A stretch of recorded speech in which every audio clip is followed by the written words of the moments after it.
Thanks again, everybody. You made it through most of the day today. We'll try to keep this pretty high level. I know you can get pretty techy and pretty nerdy when it comes to artificial intelligence and automation very quickly. And so my goal is to stay fairly high level, give you a few ideas here so that you can kind of take that back and leverage some of the tools that are available to you in marketing with AI and with automation. And so just a general idea of where I come from. I've been in cloud technology for about 6 years and started working with Google's technology, working with some different CRM systems, Zoho for the last 6 years in a lot of different areas, one of which was in development, another was in business analysis, and then sales and marketing as well. And so through that, I've seen a lot of this evolution. Back when I first started, and this is only over a span of about 6 years, it was all about how do I capture my customer data and how do I do that effectively. And now the conversations are leaning more towards how do I utilize that data to get more customers and more leads, and how do I help my sales reps work more efficiently? How do I help my operations teams run the operations more efficiently? And so it's been very cool to kind of see that transition and see how people react to these new technologies that help them work efficiently, that help them kind of do their jobs better. But what I want to make sure that we cover today is, one, that you're able to take that first step if you haven't already started using automation tools and AI tools in your business, and two, that you do it in the right way. Because there's a lot of ways that you can utilize technology to be very robotic, and you get away from that human aspect that is business, right? You buy from people. You don't like buying from machines, or that's kind of what's built into our DNA. So as a great intro, are machines going to take over, people's jobs? No, but companies are going to get better at utilizing technology to do their jobs more efficiently. And so there's really three things that I'm going to walk through. The first is going to be AI and automation, just some common examples of how you're probably using it today. The second is how you can take some of your focus on business and on your customers, and how you take that and put it into your AI strategy, or your automation strategy. And then third is going to be kind of an example of how companies have done this in the past. And so first, we'll go through just some common examples here. Are any of you familiar with Google Photos? Does anybody use that today? More than I thought, actually. And so Google Photos is an awesome tool because if you take a ton of photos on your phone, or you take a lot of photos if you're in a photography business or a design business, what you used to have to do 10 years ago, even 5 years ago, is you'd go and you'd tag every picture. You'd say, hey, this is a motorcycle picture, this is a wedding pic, this is on a golf course, right? And thousands of people would go in and do that, and it took forever. Honestly, I got lazy, I stopped doing it after a while.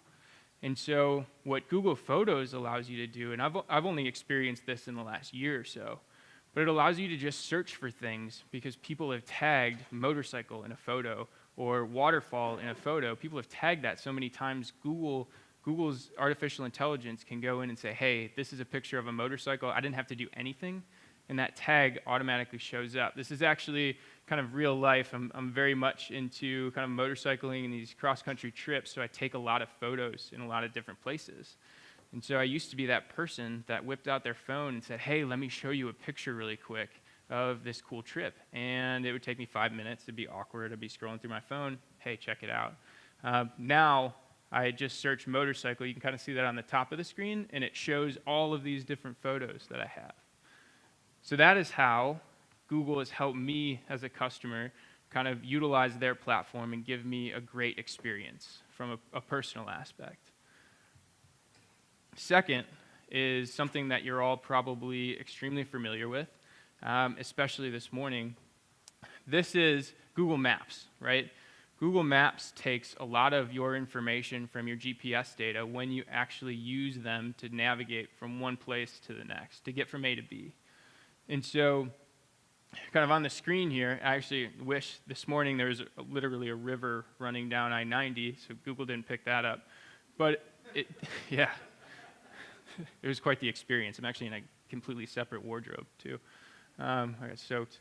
But what it did was it told me I took this screenshot this morning and it said, hey, 8:30, you're probably going to hit traffic in these 5 different areas, because it's seen people navigate from the Cloudbakers office, which is where I came from, down to here. And it gives me 5 or 6 different other routes, right? So Google's slowly taking over Chicago road rage. Hopefully we won't have that anymore too. Oops. And then the last slide is kind of bringing things back to business, right? We talked a little bit about Google, right? And sometimes Google is a little bit, they're a big organization, right? And they can afford to spend a lot on AI technology and automation technology. What I want to do here is kind of bring this back to what you can do for mid-market businesses or small businesses. And this is an example of kind of a phone system integration. So if you've ever worked with Southwest, you call in and you get someone on the phone it's usually less than a 2-minute wait. It's usually someone that can easily find all your information just based on your phone number. And it's someone that if you've worked with them in the past and you've had a lot of poor tickets, instantly they'll say, hey, let's just upgrade you to A, right? And so they do that through a system that's available kind of for everybody, and that's a phone system integration with a CRM. And so they know when I call, they know I have a flight scheduled to Chicago. They know that there was a ton of storms down in Dallas, and I probably had a really bad experience trying to get here. And they know that, hey, we're probably going to have to book this person on another trip. And they do all of that in less than 2 minutes, but I still work with them in a very humanistic fashion. I still get to talk to a person on the phone that's very laid back. They're very nice most of the time. And they help me out, right? And that is why I continue to go back to Southwest. And this is a very, very simple solution there. And this was just a slide. This is something very, very simple, right? Pops up, shows you some information. Right when someone's calling, you can answer it directly from your computer, things like that. Those solutions are very much available for smaller businesses or mid-market businesses today.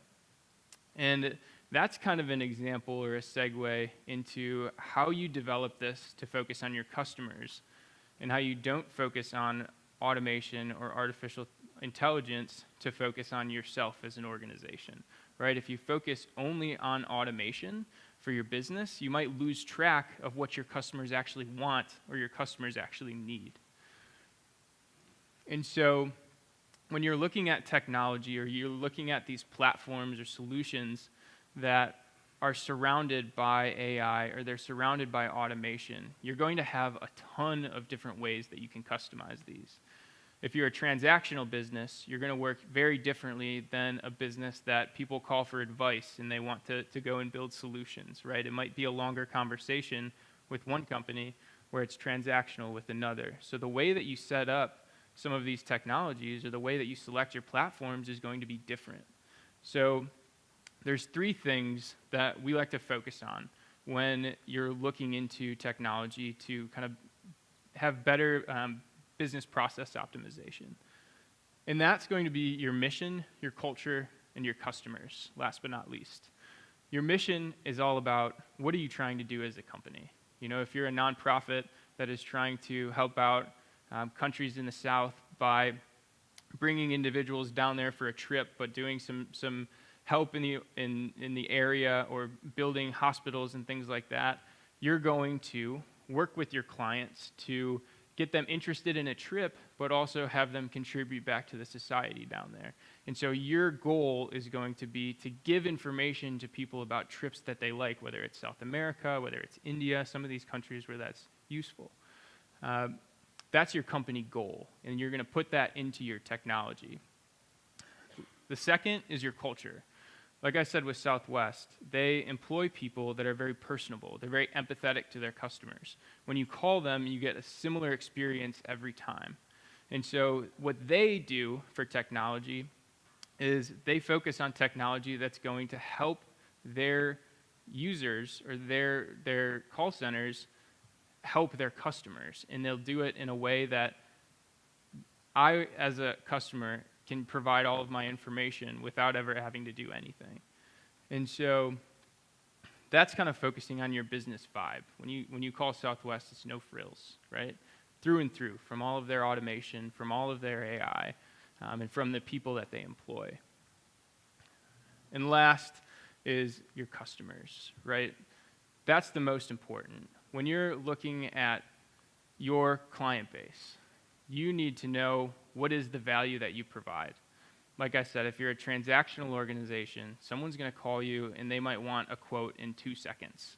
How is your technology going to help your reps do that? If you are a personable business, if you're Southwest, you're going to have technology that's going to help you have a more intelligent conversation with your clients. So you can key on some of those humanistic aspects of what your clients like.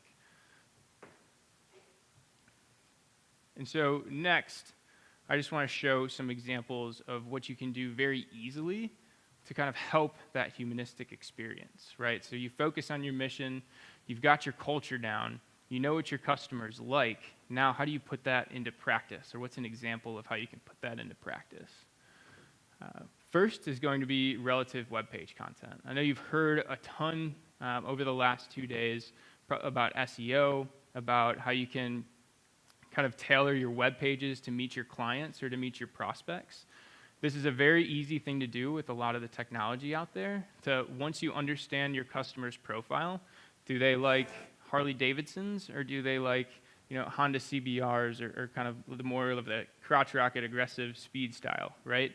If you know who that customer is based on if they've filled out a form on your website or if they have called in or things like that before, then you can tailor the website to meet their needs or to show them something that's interesting. And that's very easy once you have their profile. Product reviews. This is another thing that you can automate. And so when someone calls in and says, hey, I'm interested in Harley Davidsons or I'm interested in these other motorcycles, I can say, hey, there's a new brake line that came out for your bike. It might be nice, right? That's only relevant to me if I'm interested in that product. And so I can actually set up automation around I'm emailing people about new products that they want to come in, or I'm texting you about new products that you want to come in and check out, and I'm not sending that out to someone that doesn't care about brakes or doesn't care about motorcycles at all. Third, this happens a lot in the construction industry, but project updates. If you've ever worked in the construction industry, it is crazy, right? You have a ton of different things that affect the timeline, and throughout that timeline, you're working with several different individuals. So what we've seen in the past is how do we send project updates to clients without making it burdensome on our project managers? So you can do that with AI and with automation by understanding client profiles and how they like to communicate.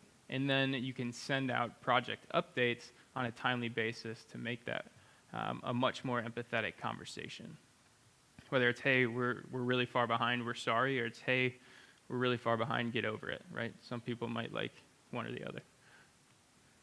Last, I thought this example was kind of funny. If you've ever read the book by Tim Ferriss, it's called The 4-Hour Workweek. What he talks about is automating almost everything in your life. And one of the examples that he gives is about ordering his wife flowers for his anniversary and putting a message on it. And I thought that was kind of a funny experience or a funny piece in the book, because who would ever think about someone from another country ordering your wife flowers? But it's very personable, and he got his point across, because you don't have to do everything yourself, and there's some automation behind that. So there are companies out there that if you can provide them a profile, a social profile, and you can provide them some of the stuff that you've done, they can look at that person's personality and their communication style through what they provide on social media, and they can write a very empathetic handwritten card to that client and do that for you. When you have 100 customers, that might not be as bad to do it in-house. When you have 10,000 customers, that might be a little difficult, but you still want to make sure you're reaching out to those clients or you're creating that humanistic experience with them. So those are some examples. of how you can utilize some of that AI technology. This is how you make sure that it's successful and how you continue to build on what you have within your customer base. Without creating a feedback loop, without having a CRM system or having some type of database that houses all of my clients and contacts, there's no way to say this was successful. And the big thing about artificial intelligence is most people just don't really understand how it works. Sometimes I'm surrounded by it and I don't understand it either. But I know that it's really good at analyzing data, and it's really good at telling you what the output should be, but it's not really good at taking action. So what you have to do with artificial intelligence is it starts out as a 1-year-old. It knows absolutely nothing about you until you give it information. So as you go through and you have your sales cycles with clients, that AI is going to learn what was successful, what was a failure, what deals did you have that were closed won, what did you have that were closed lost. And so just like you, when you go out and you play a sport and you win a soccer game, you get extremely excited, you go home and you say, I want to do that again, let's practice harder and let's do it next week. AI works the exact same way. So when you go out and you say, hey, we closed one, your AI is going to take that and it's going to say, hey, this profile did amazing, how do we repeat the same thing? And so without that feedback loop, you will not be able to train your AI tools to find more customers that are like the ones that you won in the past. And so the last piece of just overall presentation today is to go through what an example of how you might use this technology might be and how to build that roadmap to get there. And so first things first, I think it's very important that you know where you're at in the world of technology. And so one more question to all of you. How many of you have a CRM system in place already? And then keep your hands up if you use that for any type of automation or AI already. Awesome. Good work. You're way ahead of the curve. You're probably more like this person than this person. And so I don't think it's bad to be in either place.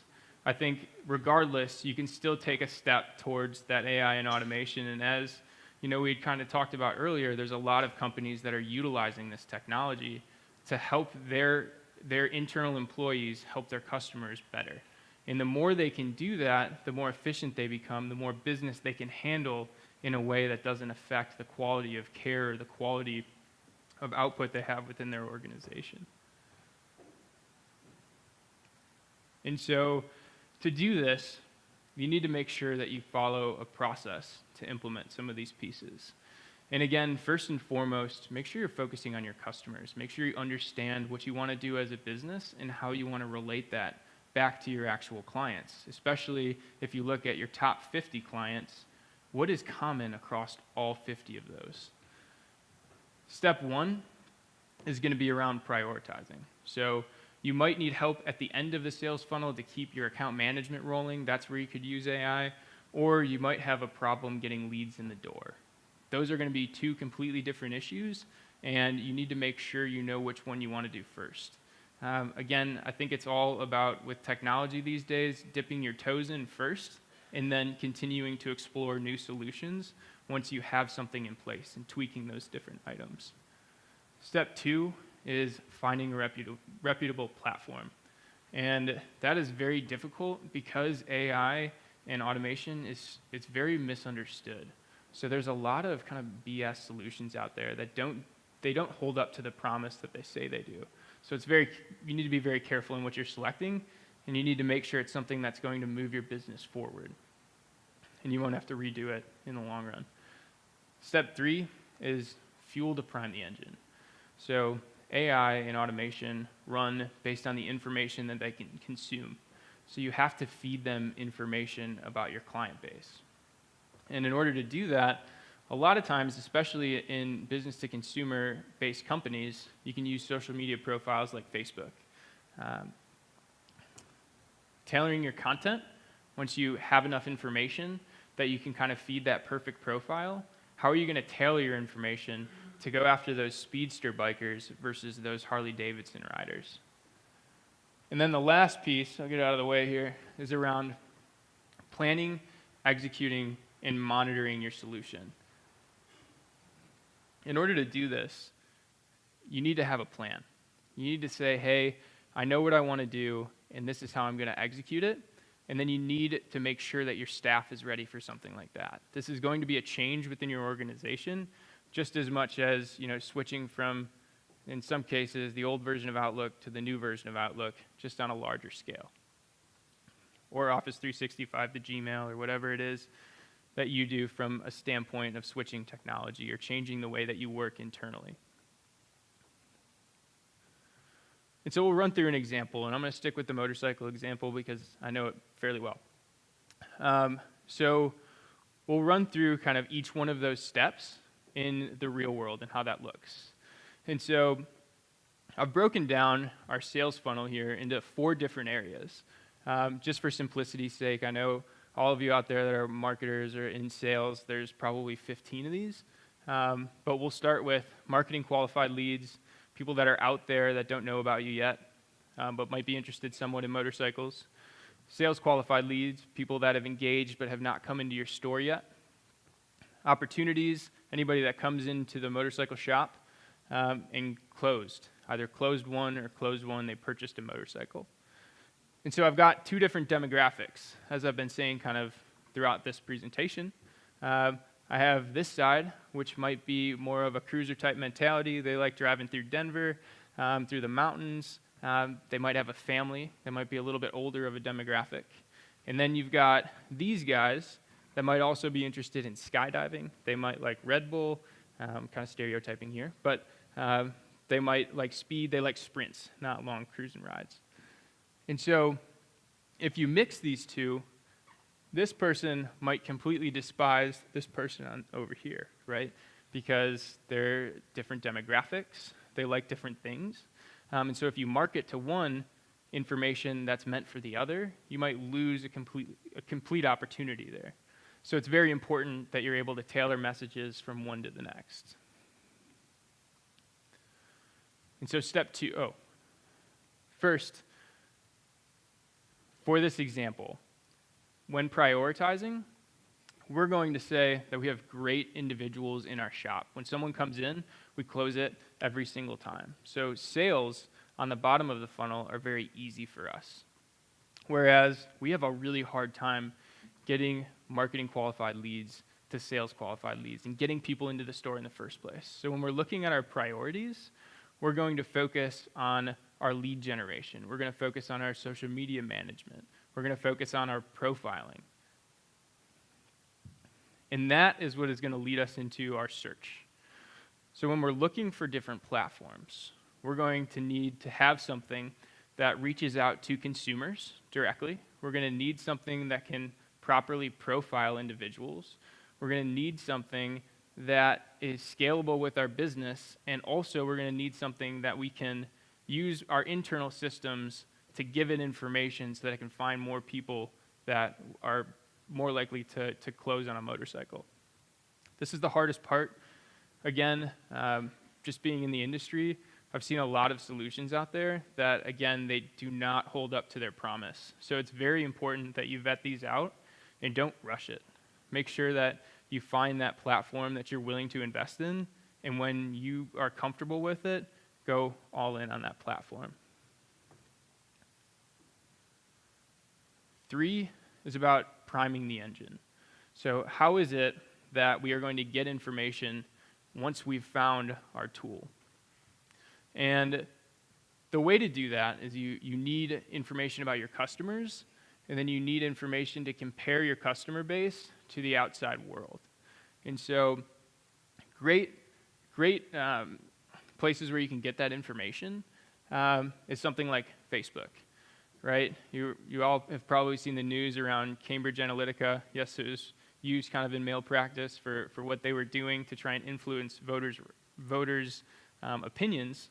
But what they did is they profiled individuals. They found individuals that they could kind of influence one way or another that might have been on the fence. And they did that through AI, and having a lot of information about these individuals, their friends, and what their likes were personally. And so that is a good way to get information.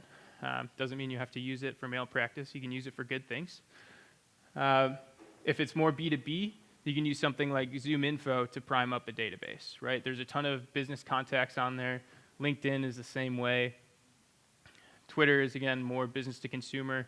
So in our case, for the sake of this example, you've got a motorcycle shop that's reaching out to people. And so there's three things there. There's personal information, what do they like? There's business information, what demographic are they in, and do they have enough free cash flow to purchase a motorcycle?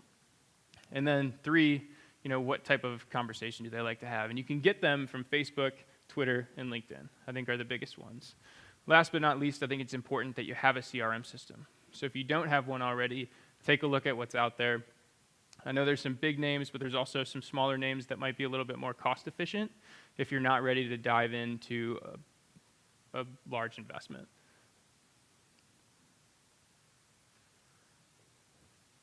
Tailoring your content. So when you're working with your customers, again, what we want to do is we want to make sure that we're providing them information that is useful to them. And we're providing them information that's not going to make them go and hit the unsubscribe button. So it's very important that when you're reaching out to your customers, you know where they are in terms of if they're ready to purchase right now or if they're ready to purchase maybe in 6 months. It's very important you know their mode of communication, right? You had your bikers on the right that were more old school. They might be an older demographic. They just got off their flip phone. They don't have iPhones. They don't have Twitter, things like that. So you might be sending them text messages. Then you've got this group over on the left, or I guess on your right, that has Twitter. They have Instagram. They have Facebook. They use it all the time. And they might like Facebook chats or WhatsApp or whatever's out there at the time that's for that younger demographic. So know where your content is going and how you're tailoring that to your clients. Know what they're interested in. Know how they respond to positive or negative sentiment in their industry, right? If you have one of these guys over on the right, they might be a little bit more political and involved in some different things that are going on in the nation, whereas those on the left might be a little bit less tuned to what's going on in politics, right? And so based on how they treat, different conversations, if they're broken down, are they extremely mad or do they understand that bikes break down sometimes? And how can you relate to that as an organization that they might buy from in the future? Target times. This is something that I heard someone harp on this a little bit earlier, but know when they like to be reached out. Right? I'm a person that is an early bird. I only read email from like 6 to 8 a.m. And then it's kind of a storm after that. But if you reach out to me in those times, I'm much more apt to read it, right? There's a lot of people that do kind of the same thing, or they read it at night on Sundays, and that's when they respond to everything, right? So know when to reach out. Best, again, is know what the best way is to reach out, whether it's email, text message, whatever apps out there, things like that. And then last, once you have all of this information, we need to plan how we're going to put this into place. We need to let everyone know what's happening within the organization and manage that change and make sure that you have some individuals that are going to say, no, we're not going to use AI, it's going to steal my job. No, it's not going to steal your job, it's going to help you work better. You want to make sure that you set that expectation beforehand and you get adopters, not resistors. And then you want to execute and monitor, right? So once you have this in place, you want to make sure that, hey, this whole implementation went extremely well. Everyone knows what they're doing. Everyone knows the changes that they have to their jobs on a daily basis. And everybody knows what's to come in the future and how they can help. And so this last piece here is to show what that cycle actually looks like. And it's definitely cyclical. So just to explain the diagram, we've got our sales funnel over here. That sales funnel goes into a CRM system, whatever you're using. And we need to be able to take that information from our CRM system, put it into our AI tool, and that AI tool is then going to spit out, hey, these are the profiles we're looking for. Here's all the Facebook profiles that match. Here's all the LinkedIn profiles that match. Here's all the discovery.org profiles that match. You need to find a way to reach out to these people or do it automatically. And so, again, back to how AI works, it's really good at analyzing data. And it is really good when you continue to teach it more of what's right. It's not good at just kind of going out there and doing it without taking that time to build it up. It's just like a child. And so, to kind of finish up that statement, it's like distilling vodka was the best example I could come up with for whatever reason. But you start with an impure substance. So you have all this information. You have 1 million profiles or 6 billion on Facebook. And every time you run it through your sales funnel and you get a success, it comes out more potent as you feed it to this AI piece. And the more times you run it through, the more accurate you get. So you might not, when you first implement a solution, you might not get exactly what you want right away, but the important thing is that you continue to improve. So that's where you need to monitor things. So just to close things off, what I really wanted to do was show that AI is not as complex as everyone thinks it is. It's something that you can definitely dive into, and it's something that you can utilize. Walked around making sure that you stay focused on your customers, that you have a humanistic approach. How do you help humans do their jobs better? Not how do you work in your organization just to be more cost efficient, right? You want to stay focused on your customers. Last but not least, just kind of going through the steps on how you put something in place. There's a lot of solutions out there, and I wanted to stay fairly high level, but that's definitely where you need to start, is prioritizing what you need and then getting through to that implementation phase. And dip your toes in. If you haven't taken a step already to get information around your customers, if you're still in 100% spreadsheets, try a CRM out. Try something out that's a little bit more available to work with some of these other solutions. So thanks, everybody, for bearing through the rain. It's been a long day, long conference. Thanks again. You talked about knowing when our audience likes to consume data. Mm-hmm.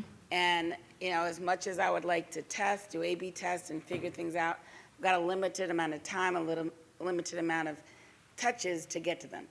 And I'm working hard to reduce that number of touches so that we're not, over inundating them. Mm-hmm. So any suggestions on how to figure out, whether they're a 7 a.m. person, a 5 p.m. person, a noon person? It's fairly difficult, right, as you've already seen. The only way that AI right now can really see that is through open rates with emails, right? So if you run an entire campaign, what artificial intelligence can do is it can say, hey, we sent all of these emails out. These are the profiles that we sent out to. And so what it starts to do is it says, this profile opened it at 7 a.m. This profile opened it at 9 a.m. This profile opened it on Sunday, right? And it starts to allocate all of those opens to those profiles. And as soon as it finds commonalities between, hey, this person, likes motorcycles and likes hiking.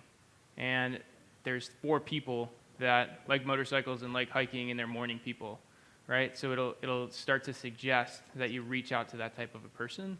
But again, it's one of those things where you need that data. So if you can get those open rates on the emails and you can feed it enough information, you'll start to be able to see more of that. There is different tools out there that are already developed that can kind of tell you that. But again, it's only available really in email, because in text messages you can't see that. Thank you. Yeah. Okay, thank you very much.